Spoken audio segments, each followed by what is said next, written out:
Well, we're going to chat about two things this morning. One, I kind of led into it a little bit at Wednesday's Connect session. I want to chat about that a little bit and answer any questions. Number two, I do want to talk a little bit about appraisals because, and it was so funny, I got appraisals on my mind because I want to talk about appraisals. And then just before, literally, right before I walked in here, Casey's appraisal for one of his clients came in. And there's reasons I want to chat about that so that you get a kind of a what to watch for when a lender says an appraisal is coming, what you should be looking for. So, but I want to start with credit reports. I made a comment at Wednesday's Connect session that there's legislation that's being presented to the government to put a stop to what I call lending vultures. That's a terrible term, but I call it that anyway. What happens is when a mortgage company runs a full credit report, meaning all three bureaus, oftentimes you might refer to them or your borrowers might refer to it as a hard pull. Whenever we do a hard pull, run all three, then other mortgage companies pay the credit bureaus to give them information that says, and Chris, you know this, you're in the business, that, yeah, hey, Chris just had a mortgage company pull his credit. So what happens if they can find, and a lot of, the credit bureaus cannot give out private information, but they can give out public information. So they give out public information. One of those could very well be your phone number, and all of a sudden you start getting phone calls. I've had clients get as many as 40 robocalls. It is obnoxious. But the thing is, in a lot of cases, a mortgage company has to run a full report, whether at the time, obviously, if you get a binding contract, then we have to. But you really, if you've got a questionable buyer, we have to run the full credit so that we can see what the middle score is so we can determine whether or not, you're going to get an FHA loan, you're going to get a conventional loan, what will you qualify for? And then, in some cases, if somebody's got a 650 credit score and that's all I run is Equifax and it shows 650, one, I don't know what the middle score is. Number two, I don't know if something else is reported to TransUnion or Experian that was not reported to Equifax, which could then determine whether or not I can actually get a loan. So when you get a lender that says to you, well, I'm only going to do a soft pull, be careful because you've got to understand, and your buyer has to understand, the soft pull may be okay, then again, it may not be okay. So when is a soft pull going to be okay? Well, typically, in my opinion, there's two times when a soft pull is probably going to be okay. Number one is if I've got somebody who's got 800 credit scores. And I look at, like, I was just on the phone with a client shortly before I came in here, and there are these people, in 5 minutes, they're rock solid. And so I'm going to tell Courtney to just pull one bureau. I don't care which bureau, just pull one bureau. If that score comes in at 800, I'm fine. I'm not even going to go any further. The second time it's not that big a deal is if somebody's got a credit score of around 500. Well, there's no need to run three bureaus if somebody's got a score around 500. But the problem is oftentimes we don't know what their score is if they're that low. So we may even try to get a full report and you can't because maybe the scores are just so low. So anyway, it's, lenders stopped doing automatic full reports for two reasons. One is the cost. I mean, it costs the lender it costs us, for example, $59 to run a tri-merge credit report. Chris, you probably remember the days, and Casey, we would run full credit reports that cost us $27 or $28. I sold credit reports for 10 years. Okay, so for factual data. Yeah. Oh, well, that's where we get ours from now, factual data. Yeah, that's right. $59 for a full report. And that only gets passed on to the borrower if they close on a loan. Otherwise, the lender has to eat that, which is just part of the game. But what lenders started to do is say, well, I'm only going to pull one or maybe two bureaus, that's it. because now I can get it for $11 or $18, something real cheap. But sometimes that doesn't solve your problem or your buyer's problem.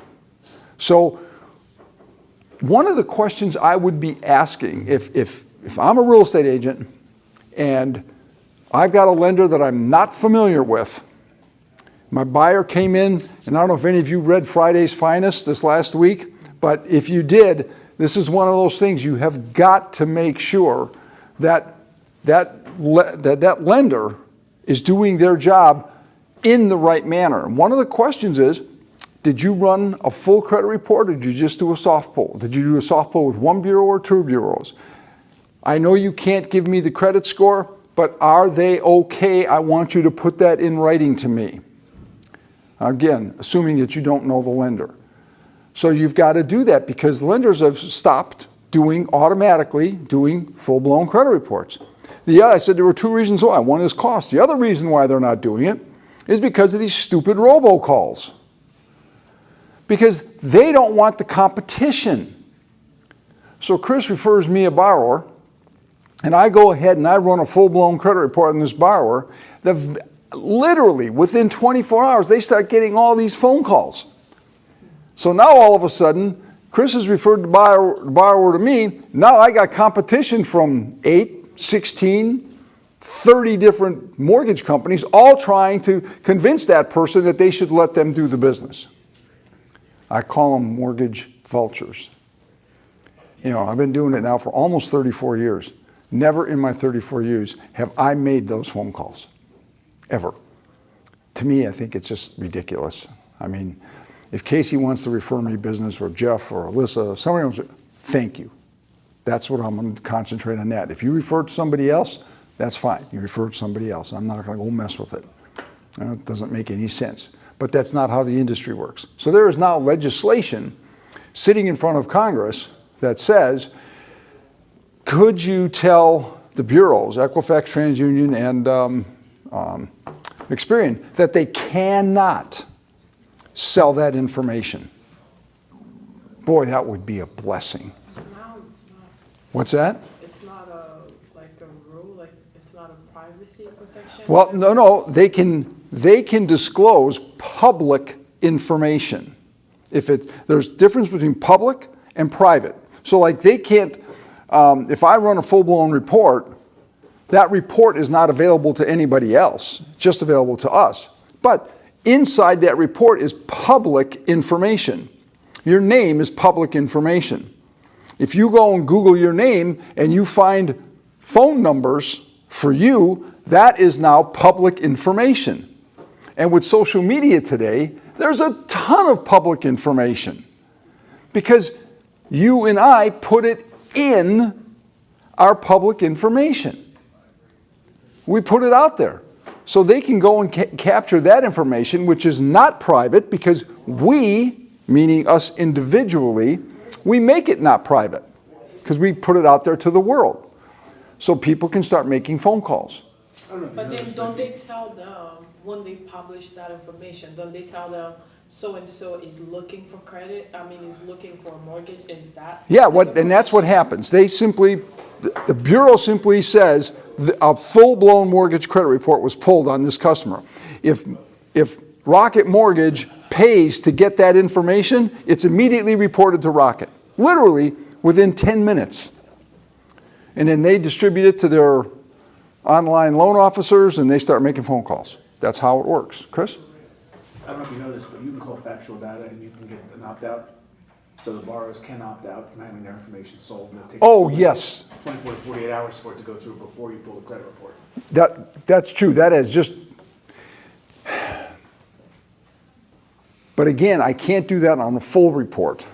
You can, but it takes like 48 hours for it to I'll have to check on that. Have the bureaus alerted that they cannot sell the information. So they need to do that before they? 2 days before they pull the report. Okay. It takes about 48 hours. I'll have to do that one. I'll see if I can Call make your that work. professional I will. I'll call them today. People That's complain, like when you refer them to a lender and they start getting all these calls, sometimes they start blaming you, like, who did you give my information? they call me all the time. Now see what I now do is I warn because I know this happens, I warn my clients, you're going to start getting robocalled. I apologize. You know, just be aware that they're going to start happening. They used to call me and blame us. Oh, I know, they blame them. Well, they blame you, they blame us, and it has nothing to do with factual data or has nothing to do with First Community Mortgage. It's just the nature of the beast. That's why legislation is important, and I'm hoping that mortgage bankers and mortgage brokers can actually get something to go through Congress that would alleviate that, because it's ridiculous. It's just not right. I think it's a disservice not only to the fact that they're making these calls, but I think it's a disservice because mortgage companies are more hesitant to do what they're supposed to do and run a full report to make sure that they're going to get all the information that they need so we can serve you as the real estate agent, our referral partner. Okay? So I want to mention something else. Before I go on, anything else on credit? You got a question, anybody? Any comment, question? Okay. Now I want to chat just a little bit about appraisals, because this is a big deal, and this gets in the way a little bit more often than we would like. So the first thing is, when an appraisal comes in, and I forget who it was from this office, I had one from this office, one from another office that this just happened to, where the appraisal came in, and when the appraisal came in, it met value and it said as is. By the way, as is means that the appraiser did not find any repairs that needed to be made, and so they didn't do it, which I'll talk about in a moment, or they put it as subject to. So the appraised value says, hey, this is worth $400,000. Your contract was at $395,000, so that's a good sign. And there's subject to certain things having to be done in that property before the appraisal is good. So you always want to make sure the lender's looking at, is it as is or is it subject to? Most of them are as is, but there are some cases, like Casey's, that just came out, literally right before I walked in here, it came out and it does have some subject to conditions, which Casey already knew about. He was on top of that with his client. So that's something that we've got to get taken care of before we can close on the loan. All right? But I want to point out something that a lot of people don't realize, that the appraiser giving you a value and telling you that it is as is not gospel. And I know you're going to say, well, Greg, that can't be the case. I'm telling you right now, it's not gospel. And here's the reason why. First of all, every conventional appraisal and jumbo appraisal receives something called a UCPD score. That's a Fannie Mae, Freddie Mac run an evaluation. They score that appraisal based on a bunch of criteria that they've got sitting in their databases. 1 is a perfect score, 5 is a horrible score. So every conventional and jumbo appraisal gets scored by Fannie Mae and Freddie Mac. I don't care who the lender is, this is automatic. If that score comes in above 4, both Fannie Mae and Freddie Mac, even though it said that $500,000, your home was worth $500,000, even that's what the appraiser says, they're probably going to ask for some type of you might call it a CMA, they might add what we call it AVMs, or they could ask for a desk review, or they could ask for a whole new appraisal. So oftentimes when that comes in, one of the first things my staff does is they look to see what are the scores. As long as we've got, I'm going to have a score of 5, or if both of them are above 4, that's an issue. But oftentimes we'll look and see, and some lenders can do this, some can't. If Freddie Mac gave me a 2 and Fannie Mae gave me a 4.1, then all we do is target the loan to go to Freddie Mac. I don't have to worry about it. I'm all set. Or vice versa. But if they both come in at 4, that could be an issue. So you want to be sure, as soon as that appraisal comes in, we want that appraisal in front of underwriting. Now, example. Last week while I was out for a few days, we got an appraisal in, and when Courtney did her review of the appraisal, Courtney knows to do this, and so does Brandy. Even if the appraiser says as is, we go through the pictures in the back of the appraisal. And we look to see, is there anything in those pictures that maybe the appraiser overlooked. Maybe the appraiser just didn't comment on. We don't understand it. Well, sure enough, we had a conventional appraisal, came in, and in one of the bathrooms, there's a picture and there's a drawer missing in the vanity. It's a top drawer missing in the vanity. So I was out, Courtney and Brandy got together, and the first thing they did, they said, that's got to go to underwriting immediately. Because we want to find out, is the underwriter going to require that that has to be repaired, even though the appraisers said as is. And sure enough, just as we expected, that's got to be repaired. Now, it's not a big deal, but it has to be repaired. So if you're working with a lender that you don't know, then I encourage you, challenge everything. Your buyer doesn't know to do this. And quite frankly, probably 60 or 70% of loan officers don't know to do this. So you have to be aware. That's why I cannot encourage enough. Go back and read Friday's Finest if you haven't. Get with a lender that you know and you trust. Claire sent me a nice note back. There's only 2 people that she talks to about that. Thank you, Claire. I love you. But it's a big deal. It's a huge deal. Because you don't want to have to be thinking about every little thing. You want me to call Casey. You want me to get in touch with Jeff. You don't want them to have to seek me out and try to find out what in the heck is going on. So on FHA especially, I do it on conventional too, but on FHA especially, as soon as that appraisal comes in, get it into underwriting. About a week, let's see, today is Monday, so it'd be 2 weeks this coming Wednesday. Someone from this office called me and said, Greg, how can this happen? I said, how can what happen? And they said, the lender that my buyer was using, 2 days before closing, they were supposed to close on the 1st, they said, now they got a problem with the appraisal. I said, really? I said, how long, did they just get the appraisal in? They said, no, it's FHA, and they had the appraisal 2 weeks ago. And they said, Greg, how can it happen that now all of a sudden we got a problem with the appraisal? And I said, I don't know for sure, but I have a suspicion when that appraisal came in, somebody, processor probably looked at it, or loan officer did and said, there's not going to be a real problem with it. We've got as is, there's a net value, no problem. Now the appraisal goes into underwriting because it's right before closing, and the underwriter found something on the appraisal that needs to be taken care of first. So now they miss closing. And she said, what's the answer to that? I said, the answer to that is you make darn sure that that appraisal, if it's FHA, if it's VA, it's automatic, but FHA, as soon as that appraisal comes in, it's got to go into underwriting. Has to. And if the loan officer says, well, we're not ready to submit to underwriting, get a different lender. It has to go to underwriting. And they say, well, we do something called one-touch underwriting. Oh, God, I'm so tired of hearing it. Everybody does one-touch underwriting. We do. But you know what? I could care less. If it's 2 touches, it's 2 touches, because we're not going to let somebody get burned. The higher level underwriters, or the higher level lenders all operate the way that Greg operates. So if you are working with somebody that is more rookie and you're getting this kind of feedback, it's time to buck it up to somebody that who knows what they're doing.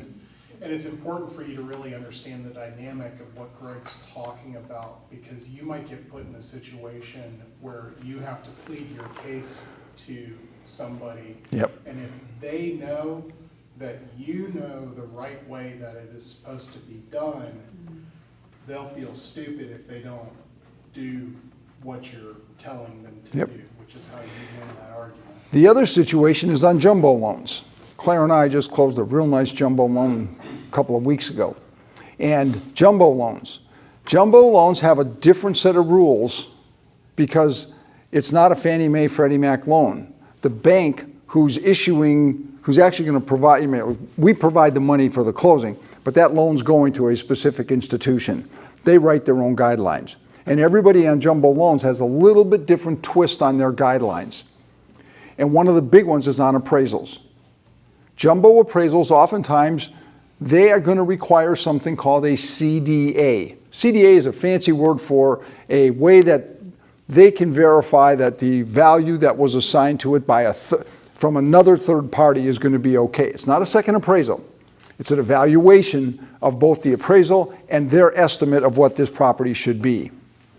But again, a lot of loan officers don't realize this is going to happen. So the appraisal comes in and it's supposed to be $1 million and it comes in at $1.05 million. Everybody's happy. Loan goes into underwriting. Underwriter says, we need a CDA.